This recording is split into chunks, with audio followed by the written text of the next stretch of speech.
बिस्मिल्लाहिर्रहमानिर्रहीम, अस्सलाम वालेकुम। जी उठा पाकिस्तान में आपको खुशामदीद कहते हैं और उम्मीद करते हैं कि आप सब खैरियत से ज़रूर होंगे और अल्लाह ताला हम सबको खैरियत से रखे, यही दुआ है। क्योंकि आजकल तो एक के बाद दूसरा वाक़या, हादसा और ख़बर ऐसी आती है कि दिल अजीब सा हो जाता है। और ऐसा एक वाक़या आज हमने भी अपने प्रोग्राम में रखा है जिसने बहुत से लोगों को का दिल दहला दिया है। कराची में रोनुमा होने वाला वाक़या, जिसके बारे में मैं लेटर ऑन बताऊंगी, अभी तो हमने शुरुआत की है। और आज हमने ये भी प्लान किया है कि आज हम आपकी फ़िटनेस पे फोकस करेंगे और किस तरह से फोकस करेंगे वो हम आपको नेक्स्ट आवर में बताएंगे। शुरू में हमेशा की तरह हमारी आपकी कहानी, और ये कहानी वो है जो बचपन में शायद आपने पढ़ी हो, सुनी हो या किसी ने हिकायत के तौर पर आपको बताई हो। इसका वैसे मुझे याद पड़ता है कि जब मैंने बचपन में ये सुनी थी तो ये लालच के हवाले से थी, लेकिन अब जैसे जैसे हम बड़े होते गए, हमारे प्रॉब्लम्स बड़े होते गए, वैसे वैसे अब मफहूम भी कहानियों के जो हैं वो बढ़ गए हैं। तो एक लोमड़ी होती है और वो बहुत भूखी होती है, उसे कहीं से गोश्त का टुकड़ा मिल जाता है और वो ये सोचती है कि गोश्त का टुकड़ा मैं घर लेकर जाऊंगी, वहाँ बैठ के एहतमाम से खाऊंगी और फिर मुझे मज़ा आएगा। तो अपने वो घर जा रही होती है, रास्ते में दरिया होता है, दरिया से सोचती है कि पानी भी अच्छा ठंडा है, पानी पी लूँ। पानी पीने के लिए जब झुकती है, अपने आप को देखती है तो उसे लगता है कि दूसरी लोमड़ी है और इसके मुँह में गोश्त का टुकड़ा है। अब वो ये सोचती है कि एक गोश्त का टुकड़ा मेरे पास है, दूसरा मैं इससे छीन लेती हूँ, दो मेरे पास हो जाएंगे, आराम से जाऊंगी, घर में पार्टी करूंगी। जैसे ही वो उससे दूसरी लोमड़ी से यानी अपने अक्स से गोश्त का टुकड़ा छीनने की कोशिश करती है, वैसे ही उसके अपने मुंह में भी जो गोश्त का टुकड़ा होता है वो पानी में बह जाता है और अपने पास भी जो उसके जो कुछ भी था वो चला जाता है और वो दुख में बैठ जाती है। तो यही हमारी ज़िंदगियों का भी हाल है कि जो कुछ हमारे पास है, जो कुछ हमारे इर्द गिर्द है, जो कुछ हमारा अपना है, उसको इंजॉय करने के बजाय हम इस पे बहुत ज़्यादा नज़र रखते हैं कि दूसरों के पास क्या है और इसके पास ये क्यों है और उसके पास वो क्यों है। हाँ, वो हम चाहें या ना चाहें कि ये मेरे पास भी हो या नहीं हो, लेकिन ये हमारा जो ज़िंदगी का एक असूल सा बन गया है कि जो मेरे पास है मैं उसमें खुश कम होंगी, लेकिन जो दूसरे के पास है उसको देख के मैं परेशान ज़्यादा होंगी। तो ये चीज़ें मेरे ख़्याल में जिन लोगों को दिल का सुकून मैसर आ जाता है या कंटेनमेंट हो जाती है और वो जो उनके पास कुछ होता है उससे खुश होते हैं, मेरी नज़र में उससे अमीर आदमी नहीं है। अल्लाह बख्शे जुनैद जमशेद साहब को, और उनकी ज़िंदगी का जो सफ़र था उसमें भी वो सुकून की तलाश में निकले थे, उस कंटेंटमेंट की तलाश में निकले थे जो उनको अल्लाह के करीब ले गई। तो बात यह है कि ये अल्लाह ताला का तोहफ़ा है। अगर आपके दिल में इत्मीनान है और सुकून है, आज पैसा उतना नहीं है, मालो दौलत उस तरह से नहीं है, ऐशो इशरत उस तरह से नहीं है, लेकिन फिर भी आप खुश हैं, आप इत्मीनान से हैं, आप मज़े में हैं, आप इंजॉय करते हैं, तो आपसे अमीर कोई नहीं है। तो अमीर की डेफिनेशन मेरे लिए ज़िंदगी में अब ये हो गई है, और मैं अक्सर अपने छोटों को ये कहती भी हूँ या बच्चों को ये कहती हूँ कि अमीर की डेफिनेशन हर इंसान के लिए अलग है। जिस जगह पे हम हैं, हम अपने ऊपर वालों को देखते होंगे और वो हमारे लिए अमीर है। जो अगर हमसे थोड़ा सा कम होगा वो हमें देखता होगा और सोचता होगा कि हम अमीर हैं। जो हमसे ऊपर हैं वो अपने ऊपर वालों को देखते होंगे और सोचते होंगे कि ये अमीर हैं। तो अमीर तो is a never ending feeling, it's a feeling, it's a thought, it's a belief जो नेवर एंडिंग है। आप एक जगह से दूसरी जगह पहुंच जाते हैं, कभी कभी आपको लगता है कि मैं अमीर हूँ या मैं बहुत मेरे पास सब कुछ है, जबकि लोगों को ऐसा नहीं लगता आपको देखकर, लेकिन वो आपकी अपनी फीलिंग होती है। सो कंटेंटमेंट या सुकून या ये अल्लाह ताला की तरफ से इत्मीनान जो आपको मिलता है, इससे ज़्यादा अमीर या इससे ज़्यादा कोई किसी को तोहफ़ा नहीं मिल सकता मेरे ख़्याल में। सो विद दैट एक ब्रेक आ गया है और ब्रेक के बाद यही बेसुकूनी है, यही वो इस्तराब है। और ये खैर आगे जो हम आपको स्टोरी बताने वाले हैं उसमें कंपटीशन है या नहीं, लेकिन उसमें इस्तराब ज़रूर है, उसमें परेशानी ज़रूर है, हमारे मुल्क की अक्कासी ज़रूर है, हमारे मुल्क के हमारे हमवतनों की परेशानी ज़रूर है, जुल्म ज़रूर है, ज़्यादती ज़रूर है। मैं किस हवाले से बात कर रही हूँ, एक ब्रेक आ गया है, वापस आते हैं और आपको इस सच्ची कहानी के बारे में, इस सच्चे हादसे के बारे में जो कल पेश आया है उसके बारे में बताएंगे आफ्टर द ब्रेक।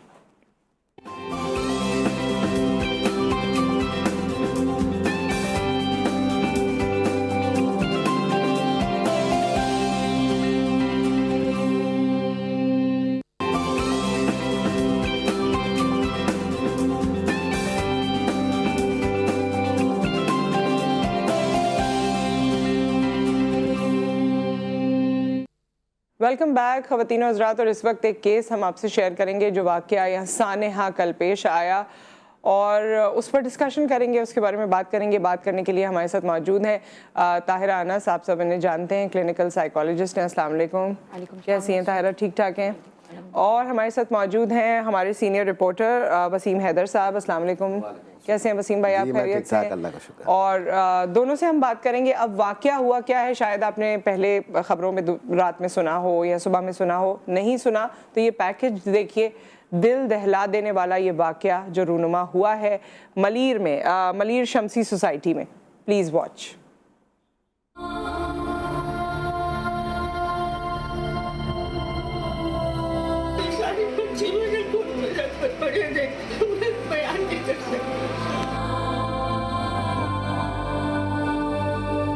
कराची के इलाके मलीर शमसी सोसाइटी में खातून और 3 बेटियों का कत्ल। चारों की घर के कमरे से खून में लथपथ लाशें मिली। घर के सरबराह फवाद को जख्मी हालत में अस्पताल मुंतकिल किया गया। जख्मी फवाद की वालदा ने बताया कि बालाई मंजिल से चीखने की आवाजें सुनाई दी। कॉल की तो किसी ने फोन नहीं उठाया। ऊपर जाकर देखा तो लाशें पड़ी हुई थीं। उनका बेटा फवाद अपने बच्चों से बहुत प्यार करता था। कभी कभार मामूली तकरार बीवी से होती थी, मगर कोई बड़ा झगड़ा कभी नहीं हुआ। बहुत अच्छे थे, बच्चों के ऊपर जान दिया करता था। मैंने फोन करा, उसने फोन नहीं उठाया। जब जाके देखा तो सारे बच्चे मेरे खून में लथपथ पड़े थे।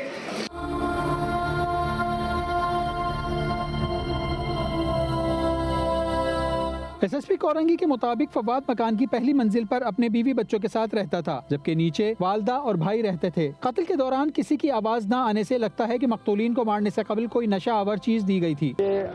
मकान लगता नहीं है क्योंकि कोई और रास्ता है नहीं कमरे में जाने का। 2 कमरों में बेसिकली डेड बॉडीज मिली हैं, क्योंकि अभी उसकी पोस्टमार्टम होगा डेड बॉडीज का, और हमारी फॉरेंसिक टीम भी है, हमारे एसपी इन्वेस्टिगेशन भी है। तो ये सारी चीजें अभी प्रोब होंगी तो उसके बाद ही किसी नतीजे पर पहुंचा जा सकता है। पुलिस को शुबा है कि फवाद ने मुबैना तौर पर अपनी अहलिया और 3 बच्चियों को कत्ल करके खुदकुशी करने की कोशिश की। पुलिस ने जाए वक़ुआ से आला कत्ल खून आलूद छुरी भी कब्जे में ले ली। इलाका मकीनों से पूछगछ की जा रही है, जबकि इतराफ में लगे कैमरों की भी फुटेज हासिल की जाएगी। ये वाक़या आपने देखा, और इसके बारे में वसीम साहब आप पहले हमें, क्योंकि इसके बाद जो कुछ हुआ, अब तक जो कुछ हो रहा है, जो वालिद है वो अस्पताल में, हमें पता चला था उसकी क्या सूरत हाल है, और वो चीज़ें जो इस पैकेज में नहीं है लेकिन जाहिर है आप लोग इसको फॉलो कर रहे हैं, पहले वो शेयर कर लीजिए। अच्छा नुसरत, कल जब ये वाक़या रिपोर्ट हुआ तो फौरी तौर पर जो है वो हम अपनी टीम लेके वहाँ पर पहुँचे, तो हमें ये पता चला कि किसी एक ने जो है वो बीवी बच्चों को जो है वो कत्ल करने के बाद ख़ुदकुशी की जो है वो कोशिश की है। फौरी तौर पे पुलिस वहाँ पर पहुँची अपनी टीम के साथ, और उसने जाए वक़ुआ से जो है वो बॉडियाँ रिकवर करके भिजवाई हैं। पुलिस का जो इब्तिदाई बयान था वो ये था नुसरत कि इस शख्स ने, जिसका नाम फवाद है, इसने अपने बच्चों को सोते में कत्ल किया है और अपनी बीवी को कत्ल किया है, और ख़ुद भी जो है वो ख़ुदकुशी की कोशिश की है, जिसमें वो नाकाम रहा है। तो उसको जब अस्पताल पहुंचाया गया तो उसकी थोड़ी सी हालत उस टाइम पे बेहतर हुई, तो पुलिस ने उससे इब्तदाई बयान लिया, जिसमें उसने ये इकरार किया कि उसने ये सारा वाक़या किया है, और उसकी वजह उसने ये बताई कि वो कई मरहलों कई चीज़ों से परेशान था। ख़ास तौर पर ये फवाद जो है ये एक इन्वेस्टर था, लोगों के पैसे लेकर जो है वो मुख्तलिफ़ कारोबार में लगाता था, और वहाँ से पैसों का जो इनकम थी वो लोगों को पहुँचाता था। लेकिन गुज़िश्ता 3 से 4 माह हो गए थे, इसको बुरी तरह इन चीज़ों से नुकसान हुआ था, जहनी तौर पर बहुत ज़्यादा डिस्टर्ब था, ये परेशान था। पुलिस का ये भी कहना है कि इस वारदात से पहले इसने जो है वो वीडियो कॉल की थी अपने भाई को, जो इनका भाई बाहर दुबई में रहते हैं, उन्होंने उनको कॉल की थी और बताया था कि मैं बहुत ज़्यादा माली तौर पर परेशान हूँ और मैं अपने बीवी बच्चों को कत्ल करने जा रहा हूँ। अगर आप मेरी फाइनेंशियली मदद नहीं कर सकते तो फिर मैं ये इंतहाई कदम उठाने जा रहा हूँ। तो भाई इससे पहले कि अपने किसी दूसरे भाई को जो है वो इन्फॉर्म करते और बताते, तो फवाद ने ये कदम जो है वो उठा लिया था। पुलिस का ये कहना है कि और तमाम जो इसके मुलाकात हैं उसके ऊपर भी जो है वो हम जायज़ा ले रहे हैं, और इस रिपोर्ट को जो है वो जमा करके ये देख रहे हैं कि वाकई ये काम जो है वो फवाद ने अकेले तौर पर किया है, क्योंकि खून आलूद छुरी जो वहाँ से बरामद हुई है और बुरी तरह जो है लाशों का गले कटे हुए थे, बुरी तरह वो वाकया जो है ना बहुत दिल हिला देने वाला वाकया है। मैं तो इन अ स्टेट ऑफ शॉक हूँ जब भी ये फुटेजेस देख रही हूँ, और आपने ये अभी हमने ये फुटेजेस दिखाई हैं। ताहिरा, ये बच्चियाँ बहुत छोटी छोटी हैं, इनकी तस्वीरें मैंने देखी थी, बहुत शॉकिंग भी है, बहुत अफसोसनाक भी है। आपने जितनी बात सुनी है, आप क्या कहना चाहेंगी? इंतहाई अफसोसनाक वाक़या जैसे आप कह रही हैं, लेकिन इसमें ये चीज़ बहुत ज़्यादा उनकी फैमिली को ब्लेम करने का नहीं है, लेकिन ये समवॉट सोसाइटी का फेलियर है। सिर्फ उस एक शख्स की गलती नहीं है, सिर्फ उस एक शख्स का मेंटल स्टेट नहीं था, इर्द गिर्द जितने लोग हैं उनकी ज़िम्मेदारी बनती है। हमारा एक बहुत अहम मसला है कि हम जहनी सेहत को इम्पोर्टेंस नहीं देते। फाइनेंशियल लॉस देखें एक चीज़ है, बहुत से लोगों को आता है, क्या हर शख्स उठ के फैमिली को या अपने आप को कत्ल कर देता है? नहीं करता। और अगर एक शख्स ने इतनी प्लानिंग की, उसको इम्प्लीमेंट किया, तो मैं ये नहीं मान सकती कि उससे पहले उसने कोई हिंट्स नहीं छोड़े थे। अगर उसने बड़ा क्लियरली अपने भाई को कॉल करके बताया कि वो ये करने चाह रहा है, तो उसके बहुत से रवैयों से बीवी को, माँ को, इर्द गिर्द लोगों को पता चल रहा होगा कि ये इस तरफ जा रहा है। हमारा मसला ये है कि हम उन साइंस को सीरियस नहीं लेते। हम सीरियस नहीं हमें लगता है कि ये लेते जज्बाती और हवा कई है, बार गुस्से में है। ताहिरा हमें पता भी नहीं होता साइंस का। देखिए आज तक हमने साइकोलॉजी, हमें awareness ही नहीं आज होती। तक हमने जहनी सेहत के बारे में प्रोग्राम्स हम करते हैं, ठीक है, चीज़ें हम करते हैं, लेकिन कितनी हमने सीखी हैं और कितनी हमने इम्प्लीमेंट की हैं, या हम कब सीरियस होते हैं जब किसी दोस्त रिश्तेदार के साथ या घर वाले के साथ बैठते हैं कि हमें ये लगे, बल्कि अगर कोई हमें मुंह से कह भी दे तो हम कहते हैं नहीं नहीं नहीं नहीं, तुम्हारे साथ ये मसला नहीं है, तुम अल्लाह से लॉ लगाओ, ये करो वो करो। वो बिल्कुल है, अल्लाह से लॉ तो आप, अल्लाह खुदा न खास्ता कैंसर हो जाए, नज़ला हो जाए, जुकाम हो जाए, वो तो आप लगाते ही हैं, लेकिन साथ में इलाज भी करते हैं ना। अब इतनी क्योंकि मैं ये नहीं मान सकती, आई डोंट नो लोग क्या फील करें कि एक बाप अपने हाथ से छुरी से बच्चों का गला काटे और एक बच्ची को मारने के बाद भी उसे होश ना आए, तो इसका मतलब है कि वो पता नहीं किसी और स्टेट में था। कैसे आप उंगली काट सकते हैं अपनी औलाद की, उंगली भी काट सकते हैं, तो गला कैसे काटेंगे आप? और इतनी छोटी छोटी बच्चियां, और जाहिर है ये अकेला ही होगा, मुझे नहीं लगता इसके साथ लोग होंगे, क्योंकि छोटी छोटी तो बच्चियां थी। बेगम वॉशरूम में थी, वो बाहर आई, उनके साथ भी इसी तरह की। बिल्कुल, और उनकी वालदा का ये कहना है कि ये अपनी बच्चियों से इंतहाई मोहब्बत करने वाला शख्स था। बिल्कुल, बिल्कुल। और कभी जो है वो फवाद की वालदा के मुताबिक उसने कभी बच्चियों पर हाथ तक नहीं उठाया। इतना ज़्यादा प्यार करने वाला शख्स जब इस तरह का कोई इक़दाम उठाता है तो सोचिए कि उसकी जहनी कैफियत कहाँ पर होती होगी। अच्छा, मैं इसमें ताहिरा आपसे ये भी बात करना चाहती हूँ, because this is high time. हम सोसाइटी को ब्लेम करते हैं, बिल्कुल सोसाइटी को ब्लेम करना चाहिए। मैं तो कहती हूँ कि अब तो मजम्मत का मकाम भी चला गया, शर्म का मकाम आ गया है। अगर कोई कहता भी है, वैसे तो किसी को ज़रूरत ही नहीं पड़ती कि कोई आके बोले कि जी हम मजम्मत करते हैं या हमें अफसोस है, लेकिन अब तो शर्म का मकाम है। क्योंकि हज़रत उमर के दौर में वो ये कहते थे कि दरिया फ़ुरात के किनारे कोई कुत्ता भी मर गया तो उमर से पूछा जाएगा। वो जिनको जन्नत की बशारत दुनिया में हो गई वो ये कहते थे। और आज के हुक्मरान और आज के लोग ये हैं कि खुद आप टूर्स पे जा रहे हैं, खुद आप क्या क्या कर रहे हैं, और यहाँ पर लोग अपने बच्चों को मार के अपने आप को मार रहे हैं। तो शर्म आनी चाहिए, मतलब वो सारे लोग जो डिसीजन मेकर्स हैं, शर्म आनी चाहिए उनको। अब तो मजम्मत वजम्मत कुछ नहीं है, अब शर्म है। तो ये कितनी आपको लगता है कि ये स्टेट का फेलियर है कि लोग इस तरह से इस तरह के हालात पैदा हो गए हैं, इकोनॉमिकली हम फेल हो गए हैं, जिसकी वजह से हम ये भुगत रहे हैं?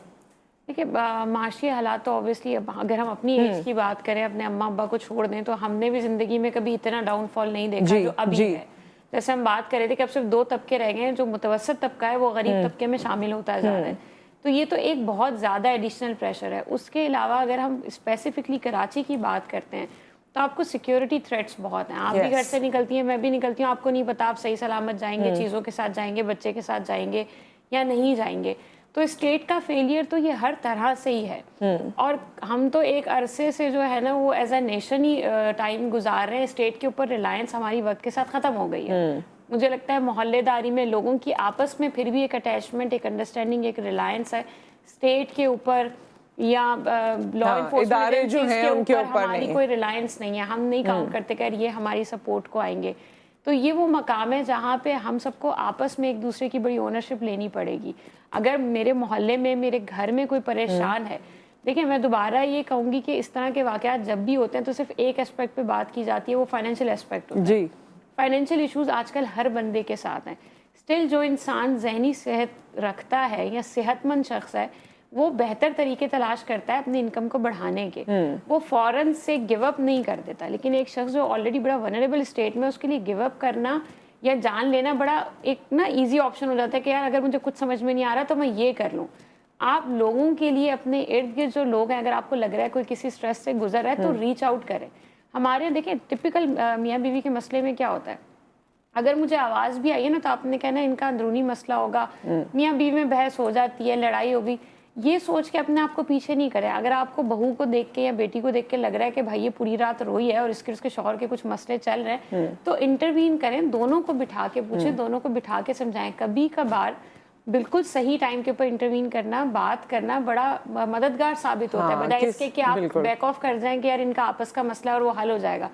मैं बड़ा श्योरिटी से कह सकती हूँ कि इनके रिश्तेदारों के कानों में भी इनकी लड़ाइयाँ गई होंगी और उनका ये होगा कि यार छोटी मोटी लड़ाई तो हर मियाँ बीवी में होती है, लेकिन अगर कोई अपने मियाँ बीवी या अपनी बीवी और बच्चों से इतना प्यार करता है कि वो कभी नहीं लड़ता, लेकिन आजकल आप उसको लड़ता देख रहे हैं, तो आप उसको बिठा के प्यार से, इज्जत से, मोहब्बत से पूछें, क्या पता और तनकीद, हाँ, और तनकीद करने के बजाय बीवी पे या शौहर पे उनको अगर दिलासे के दो बोल भी बोल दिए जाएं तो मेरे ख्याल में उनका मसला हल हो जाता है। वसीम साहब, हमने इस तरह के केसेस ये पहली दफ़ा नहीं है, और आपने अभी हम डिस्कस भी कर रहे थे कि और भी इसी नौयत के कौन सा केस है और पहले भी केसेस में क्या चीज़ें हैं इनमें जो मुश्तरका हैं या अलहदा हैं? अच्छा नुसरत, तकरीबन 10 से 12 साल के दरमियान ये तीसरा ऐसा वाक़या है जिसमें शौहर ने अपनी बीवी और बच्चों को कत्ल करने के बाद खुदकुशी कर ली है। 2012 में जो है शाह फैसल कॉलोनी के अंदर ये वाक़या हुआ था, तो एक शख्स ने अपनी बीवी बच्चों को मार दिया था और ख़ुद भी मर गया था और एक ख़त छोड़ गया था जिस पे उसने वाज़े तौर पे ये तहरीर किया था कि हालात कि सितम ज़रफ़ी और बेरोज़गारी और बढ़ती हुई महंगाई को मैं जो है वो कबूल नहीं कर सकता और मैं ज़हनी तौर पे अपने आप को मरा हुआ तस्लीम कर चुका हूँ। अच्छा। ये ख़त के अंदर लिखा हुआ था और जब पुलिस वहाँ पहुँची है, उसने लाशें रिकवर की हैं, तो ये ख़त बरामद हुआ था और जिसके बाद जो है वो इस केस के ऊपर तफ्तीश जो है वो जारी थी। इसके अलावा अस्करी कैंट के इलाके में 2016 में भी इसी तरह का एक वाक़या पेश आया था। 4 बच्चियों और बीवी को मारने के बाद उस शख्स ने खुदकुशी कर ली थी। उसका सिर्फ ये कहना था कि अगर इन हालात में और इस महंगाई के अंदर जब मैं सरवाइव नहीं कर पा रहा हूँ, अगर खुदा न खास्ता मुझे कुछ हो जाता है या मेरी ज़ात को कुछ हो जाता है, तो ये ज़माना ना मेरी बीवी को छोड़ेगा ना मेरी बच्चियों को जीने देगा। इस पॉइंट पे एक ब्रेक आ गया है, ब्रेक के बाद हम वापस आते हैं और कंटिन्यू करते हैं। आप हमें कॉल भी कर सकते हैं राइट आफ्टर द ब्रेक।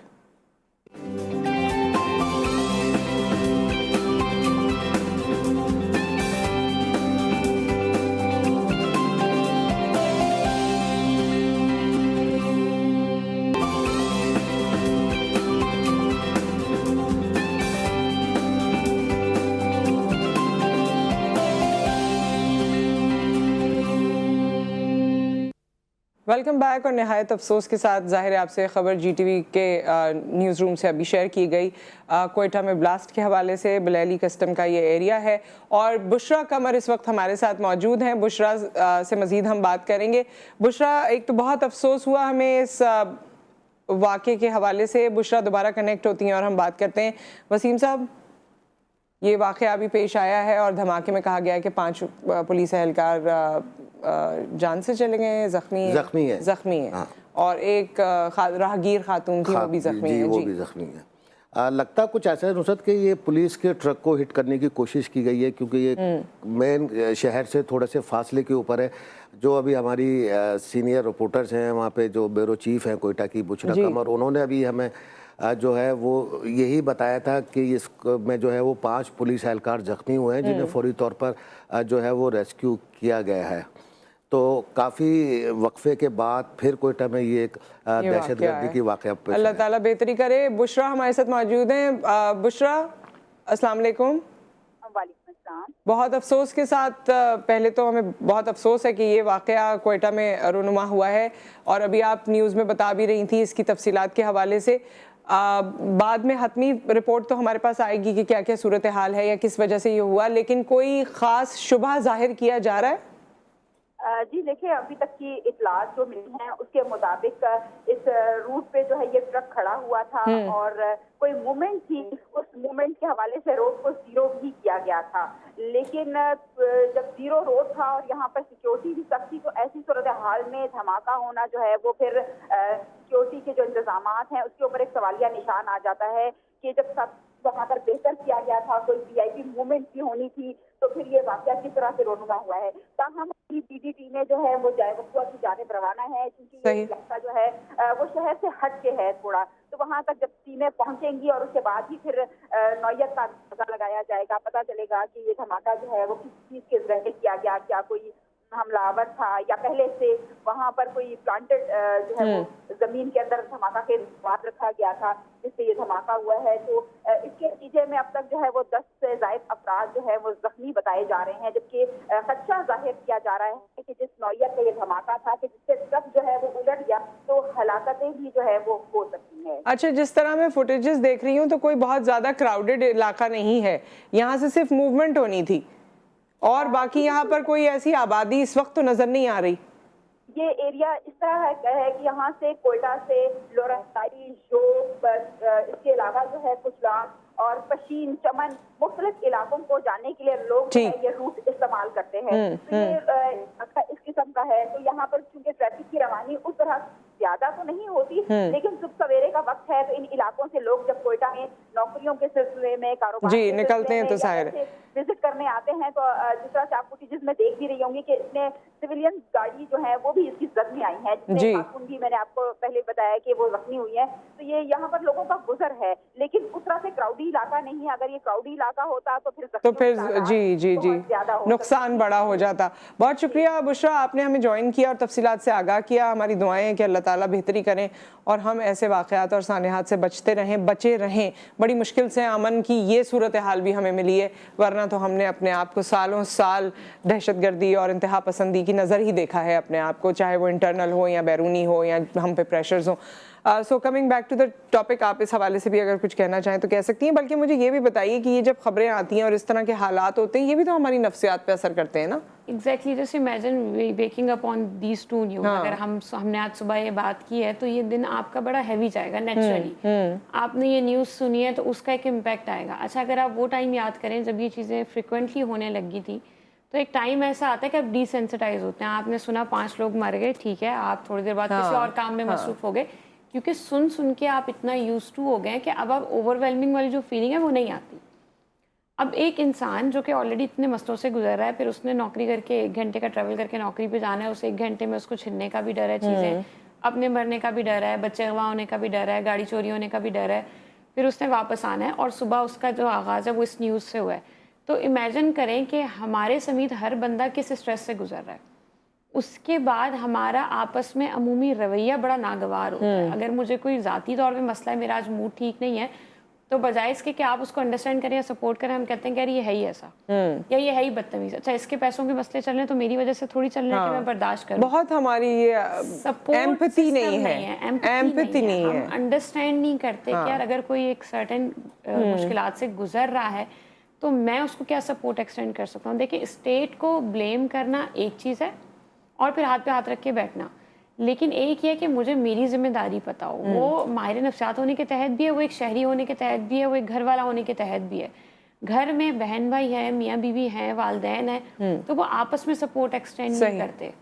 हाँ, वो नहीं करते। इनके मियाँ बीवी का मसला खुद ही हल कर लेंगे। अच्छा, बहू और बेटे का मसला मियाँ बीवी भी आपस में, देखिए मियाँ बीवी भी आपस में, बिकॉज उनकी एक्सपेक्टेशंस या चीज़ें या कोऑर्डिनेशन।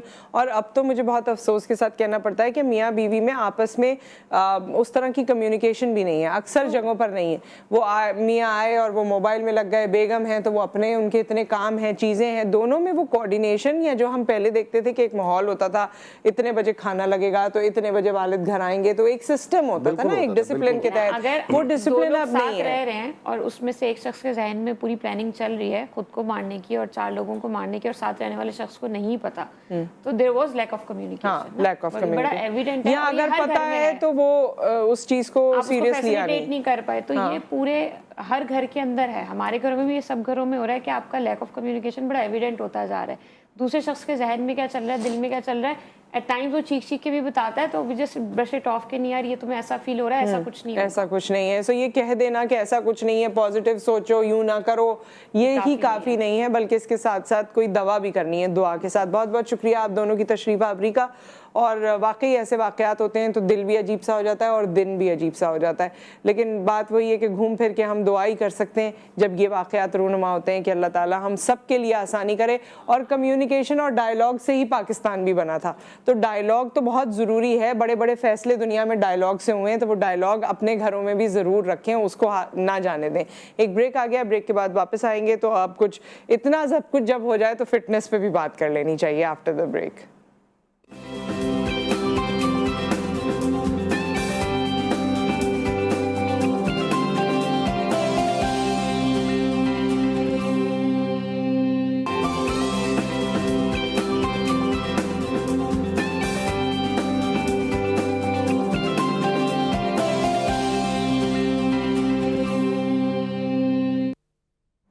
Welcome back. और अभी अब से कुछ देर बाद हमारे ट्रेनर्स हमारे साथ मौजूद होंगे और हम फिटनेस की बात इस तरह से करेंगे। हमारे यहाँ एक्चुअली जब वेट लॉस होता है ना तो हम उसमें अपना मसल भी लूज़ कर देते हैं, और आप देखते हैं कि अक्सर वेट लॉस के बाद लोगों की स्किन बहुत ज़्यादा लूज़ हो जाती है, उनकी बॉडी बहुत लूज़ फील होती है। तो स्किन टाइटनेस या बॉडी टाइटनेस जो कि मसल्स से होती है, जब मसल्स होते हैं तो आपकी बॉडी फिट भी लगती है, टाइट भी लगती है, आप मोटे भी नहीं लगते।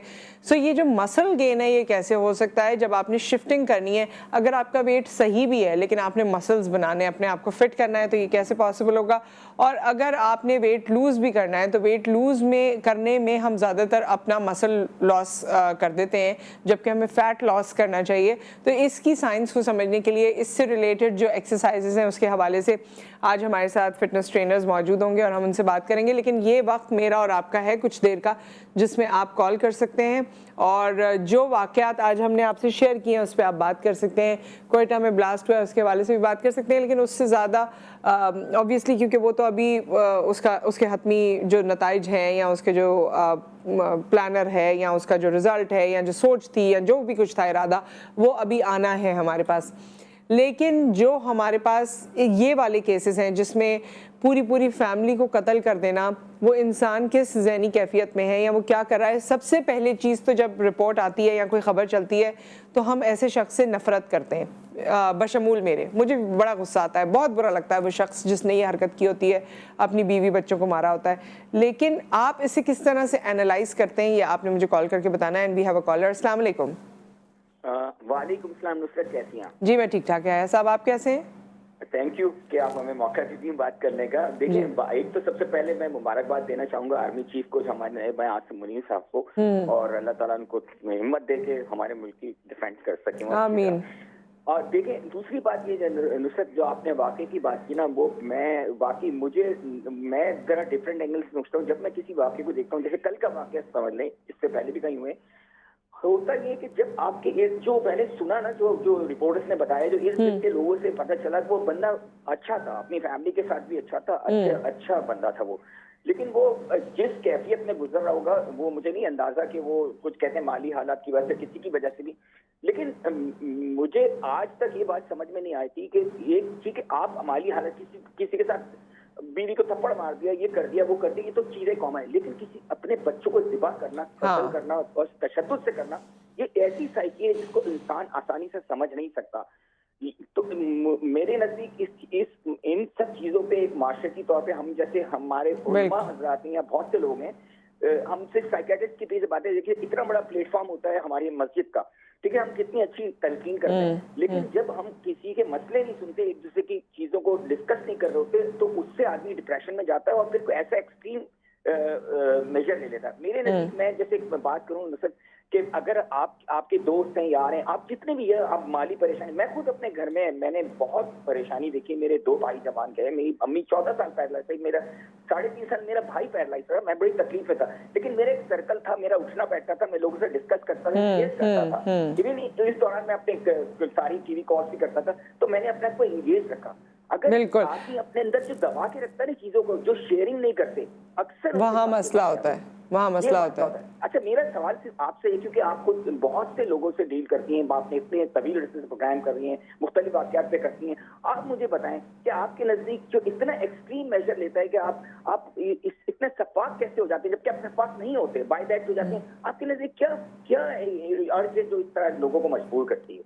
बहुत शुक्रिया याया साहब। एक तो मैं आपकी एक बात को एंडोर्स करना चाहूँगी, जो टाइम के साथ मैंने ज़्यादा रियलाइज़ किया है कि आपकी ज़िंदगी में दोस्त होने बहुत ज़रूरी हैं। सही है, करीबी रिश्ते हैं, रिश्तेदार हैं, सब कुछ है, लेकिन जो आपके दोस्त होते हैं ना, जिन दोस्तों में आप उठते बैठते हैं या जिनके साथ आप हल्का फुल्का महसूस करते हैं, जिनके साथ आप फ़नी हरकतें करते हैं, बेवकूफ़ी की हरकतें करते हैं, हर तरह की बात करते हैं, तो वो दोस्त होने भी ज़िंदगी में ज़रूरी है। हमारे यहाँ तो बहुत डिस्करेज किया जाता है, लड़कों को भी लड़कियों को भी, कि दोस्त बना लिए, ये कर लिया, मगर अच्छे सच्चे दोस्त जो हैं, जिस तरह हज़रत अली का भी कॉल है और उन्होंने भी इसमें बहुत दोस्तों की अहमियत को उजागर किया। 2 दोस्तों की लड़ाई हुई, उनको मिलवाना जो है वो कितना बड़ा सवाब है। तो दोस्तों की अहमियत अपनी जगह है, हेल्दी सोसाइटी होती है जब अपने आप गम किसी से बांट सकते हैं और आप उस फ्रेम ऑफ माइंड से निकल जाते हैं कुछ देर के लिए, तो फिर आपको कुछ और चीज़ें सोचने का भी मौका मिलता है। मैं माहिर नफ्सियात तो नहीं हूँ, लेकिन जिस तरह मैंने ये केस देखा और बीइंग अ पेरेंट, मुझे लगता है कि जब इस शख्स ने ये किया होगा, क्योंकि इसकी तीनों बेटियां थीं और बेटियों से जो उनका मोहब्बत का रिश्ता है या जिस तरह वालिद का रिश्ता होता है, तो मुझे लगता है कि जिस वक्त इन्होंने ये किया है बेगम और बेटियों के साथ, तो इन पे जो कैफियत तारी थी उसमें इनको कुछ समझ नहीं आया कि इन्होंने क्या किया है। क्योंकि आप किसी, मैंने जिस तरह पहले भी कहा कि किसी की उंगली, किसी बच्चे की उंगली काट दें, अपनी औलाद ना भी हो, कोई रैंडम बच्चा हो, आप काट सकते हैं? आप नहीं काट सकते। आप गुस्से की हालत में भी कोई आपसे बोले कि आप उंगली काट दें किसी की, आप नहीं काट सकते। लेकिन आप में ऐसे क्या जज्बा उजागर हो गया, ऐसी कौन सी मुसीबत आ गई, ऐसी किस चीज़ ने आप पर हावी हो गई कि आपको अंधा बहरा कर दिया और आपको कुछ समझ नहीं आया? अगर ये बच गए तो इनको रियलाइजेशन होगी और ये अपनी कहानी आप ही बता सकेंगे। बट ये तकलीफ़ का और मेरे ख्याल में उस जो जज्बा है ना, उसका कोई लेवल है जिसको मैं समझ नहीं पाई हूँ आज तक। हमारे साथ कॉलर हैं। अस्सलाम वालेकुम। वालेकुम अस्सलाम। नुसरत कैसी हैं आप? मैं ठीक ठाक। मेरा ख्याल है नुसरत, आज जो आपने बात पहले शुरू में कही सुबह के सेल्फ कंटेनमेंट की जो हम बात करते हैं, लेकिन ये उसके बाद बैक टू बैक हमारे सामने वाकयात भी आ रहे हैं। तो मुल्क में इस वक्त बेसिकली अदम बर्दाश्त, लूटमार और तकसीम दर तकसीम का आप देखें पूरा एक एनवायरनमेंट बना हुआ है। चाहे अमीर हो या गरीब हो, यहाँ कोई भी शख्स अपने आप को महफूज नहीं समझ रहा। इसलिए हर शख्स जल्द अज जल्द ज्यादा से ज्यादा वसाइल हासिल करने की कोशिश में, ताकि किसी भी हंगामी सूरत हाल में अपने खानदान की हिफाजत कर सके। आप देखें, एक देहाती से या अनपढ़ से लेकर आला तालीम याफ्ता भी आपको कोई नौजवान नजर आएगा, वो इसी अप्रोच के साथ नजर आएगा। और अब तो ये एक अप्रोच ये भी बन गई है कि इन हालात से घबरा के मुल्क छोड़ने का भी सोच लेना। जी, बहुत सोच ये भी होगी।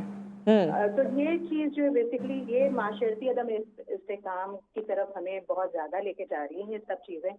और मेरा ख्याल है इसमें सिर्फ आप वही बात है कि कलेक्टिव जो रिस्पॉन्सिबिलिटी है वो है सबकी, लेकिन ये कि ओवरऑल इस वक्त जो है वो हमारे एक सोसाइटल डिक्लाइन की तरफ हम जा रहे हैं। और मेरे ख्याल में इसमें हमें बेसिकली रियासत हर तरफ से नाकाम होती हुई नजर आए। बहुत शुक्रिया आमना, आपने हमें कॉल किया और यही सबकी राय मुश्तरका है या मुत्तफ़िका है, लेकिन सबकी यही राय है जो हमारे फोरम से आज उजागर की गई। ये बहुत ही दिल को दहला देने वाला और आपके आसाब पे सवार हो जाने वाला वाक़या है।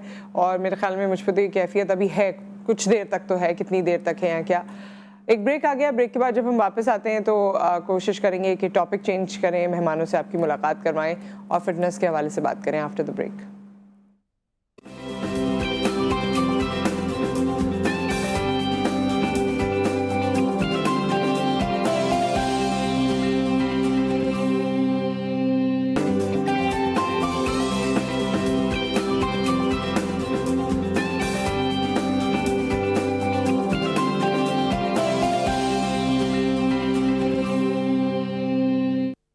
Welcome back. और हमारे मेहमान हमारे साथ मौजूद हैं जिनकी मैं खासी मुंतज़िर थी। वक्त हमारा थोड़ा सा आज, क्योंकि सूरत हाल भी ऐसी हो गई कि हम उस तरह से शायद पूरी तरह से उनको एंटरटेन ना कर पाएँ जैसे हमने सोचा था, लेकिन हम ज़रूर बात करते हैं और आपके जो मामलात हैं या जो फिटनेस रेलेवेंट जितने क्वेश्चंस हैं उनको हम एड्रेस करने की कोशिश करेंगे। हमारे साथ रुमैसा रमीज़ मौजूद हैं, यूजुअली हमें ज्वाइन करती हैं, लेकिन आज ये कंप्लीट पैकेज के साथ मौजूद हैं, यानी आज ये अपने हस्बैंड के साथ मौजूद हैं, who is Ramiz Ibrahim. RIK fitness से दोनों का ताल्लुक है and classic body builder world में ये 4th पोजीशन पर हैं। और उसके अलावा मिस्टर सिंध भी हैं, नेशनल चैंपियन भी हैं। अस्सलाम वालेकुम, कैसे हैं आप लोग? ठीक ठाक हैं। और बल्कि जुलाई से डाइट पर हैं, एक स्पेसिफिक जो इनकी डाइट होती है, क्योंकि अब दोबारा से ये एक इंटरनेशनल कंपटीशन में जा रहे हैं, नेक्स्ट मंथ जा रहे हैं। So all the best to you. और मैं अभी इनसे ब्रेक में ये पूछ रही थी कि बेगम पे कितनी नज़र रखते हैं, क्या खा रही है, पाए खा रही है, निहारी खा रही है, ये खा रही है, वो खा रही है? हाँ बिल्कुल, वो तो रखनी पड़ती है, ये फिट रहेंगी तो अच्छी लगेंगी क्योंकि आजकल तो वैसे ही आप डाइट में तो हर बंदा जो इस तरह की चीजें खा रहा होगा वो तो बुरा लग रहा होगा। ऐसे ही है।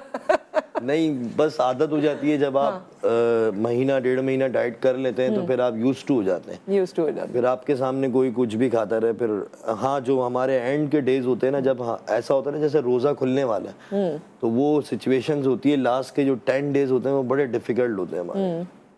उसमें ऐसा दिल चाहता है कि मैं ये भी खा लूँ, वो भी खा लूँ, तो जो मुझे क्रेविंग होती है वो मैं नोट्स में लिखता रहता हूँ। अच्छा। और फिर वो डाइट खोलने के बाद वो पूरा करता हूँ। जैसे ही आपका कंपटीशन खत्म होगा तो वो चीजें मैं बेगों के मुंह खुल जाएंगे। मतलब एकदम तो नहीं खा सकते हम, थोड़ा थोड़ा करके खाते हैं, तो बॉडी को आदत नहीं रहती बिल्कुल भी। और एकदम खाना भी ठीक नहीं है, तो फिर आहिस्ता आहिस्ता शुरू करते हैं।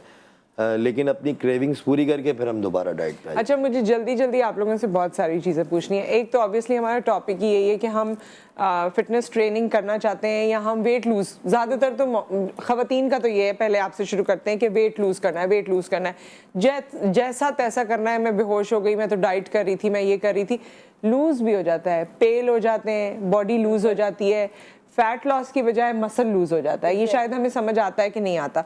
तो वेट लूज करें और मसल भी लॉस ना हो, ये कैसे हो सकता है? बिल्कुल सही कहा। मोस्टली वुमेन्स में आजकल यही मैं देखती हूँ कि आती हैं तो बस वो कहती हैं कि हमें वेट लॉस करना है, उनका फोकस सारा वेट लॉस पे होता है। उनको पता ही नहीं है कि फैट लॉस क्या है। 12 kg कम कर दें 1 महीने में, 2 महीने में मुझे बिल्कुल ऐसा करीना कपूर बना दे लाइक। तो मैं उनको यही समझाती हूँ एज अ ट्रेनर कि देखिए फैट लॉस ज़्यादा हेल्दी है आपके लिए। जितना आपकी बॉडी में मसल होता है ना, उतना आपका फैट कम होता है। तो आप पे फोकस देना आपको मसल को, ये फायदेमंद भी है हमारे लिए। तो ये पॉसिबल कैसे है, ऐसा कैसे करेंगे? ये स्ट्रेंथ ट्रेनिंग से पॉसिबल है, वेट ट्रेनिंग से। आपको मैं ये नहीं कहूँगी कि आप जाते ही जिम में 10 किलो उठा लें। देखिए ग्रेजुअली अपने वेट्स बढ़ाएं। स्टार्टिंग में आप 2 kg लिफ्ट करें। 2 kg के आप डंबल से आप घर में भी एक्सरसाइज कर सकते हैं। और डेली एक मसल को आप हिट करें, जैसे शोल्डर है, फिर नेक्स्ट डे आपने कर लिया, चेस्ट कर लिया। इस तरह आप डेली करते रहेंगे तो आपका मसल गेन होगा। और वो वुमेन्स के लिए ये भी है कि जब वो 40+ हो जाती हैं तो उनका मसल मास बिल्कुल ही ख़त्म हो चुका होता है। तो ये अगर उनकी बॉडी में मसल होगा तो उनकी बोन डेंसिटी भी अच्छी होगी। असल में एक बॉडी टोन जो फिजिक बनती है ना, वो फैट लॉस से ही बनती है। वेट लॉस में हमारा क्या होता है, जस्ट हमारा वेट लॉस हो गया, डी शेप हो गई बॉडी, डी शेप हो गई, वाटर लॉस पहले हो गया, फिर मसल लॉस हो गया। कोर्स से भी कर सकते हैं। वेट लॉस बहुत आसान है करना, मुश्किल होता है फैट लॉस। फैट लॉस में ये है कि आपको थोड़ा एफर्ट्स भी लगाने होते हैं अपने। तो यही मैं कहूँगी कि ज़रूर करना चाहिए ये वुमेन्स को, उनके लिए बहुत फ़ायदेमंद है आगे के लिए। और जो PCOS होता है, जिनको थायराइड्स होता है, जिनके हार्मोनल इम्बैलेंस होते हैं, पीरियड्स के इशू होते हैं, तो वेट ट्रेनिंग वो करेंगे, इसमें भी उनको फायदा हो जाता है। उनके पीरियड्स टाइम पे होंगे, तो काफ़ी इसके बहुत सारे बेनिफिट हैं। तो मैं यही कहूँगी वेट लॉस भी करें, लेकिन फैट लॉस पे भी फोकस करें आप। अच्छा, अब ये मर्दों में किस तरह से, वो आपसे हम जानेंगे। और साथ में आजकल यंगर जनरेशन में भी बड़ा क्रेज़ है कि हर किसी की बॉडी उस तरह से बनी हो, ये सब। तो उसमें एक बल्किंग मैंने देखा है, बहुत वीडियोस आती हैं कि बल्किंग करनी है और उसके बाद कट करना है। सो इसको भी आप क्लैरिफाई करेंगे। एक ब्रेक आ गया है, उसके बाद हम वापस आते हैं।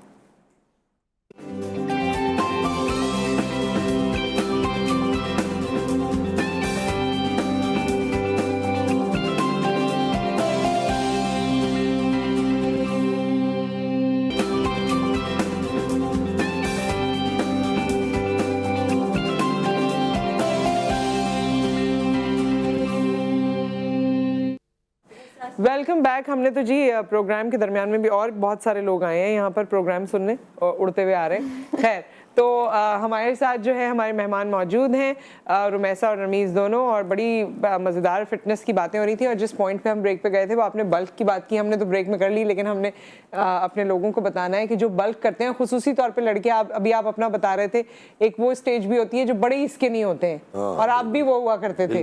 तो स्किनी से यहाँ तक का सफर मुमकिन है भाई? बिल्कुल मुमकिन है। हाँ, देखें, बल्किंग जो है ना वो डिफरेंट टाइप्स की होती है। अब बल्किंग करने के लिए जो है ना बॉडी टाइप्स डिफरेंट है, तो उनकी डिफरेंट बल्किंग होती है। अब अगर आप एक्टोमॉर्फ हैं तो आप फुल फैट्स अपनी डाइट में ऐड करें तो आपकी बल्किंग अच्छी होना शुरू हो जाएगी। अब इस तरह आप मेसोमॉर्फ हैं तो आपको बड़ा बैलेंस कार्ब, फैट्स और प्रोटीन लेके चलने पड़ेंगे। और अगर आप एंड्रोमॉर्फ हैं तो आपको फैट्स हटा के कार्ब और प्रोटीन का कॉम्बिनेशन लेके बल्क करना होगा। बल्क लोगों का कॉन्सेप्ट ये है कि बल्क करने का मकसद ये हो गया कि हम सब खा लें, हम मीठा भी खा लें, हम रोटी भी खा लें, हम सब खा लें। ऐसा नहीं है।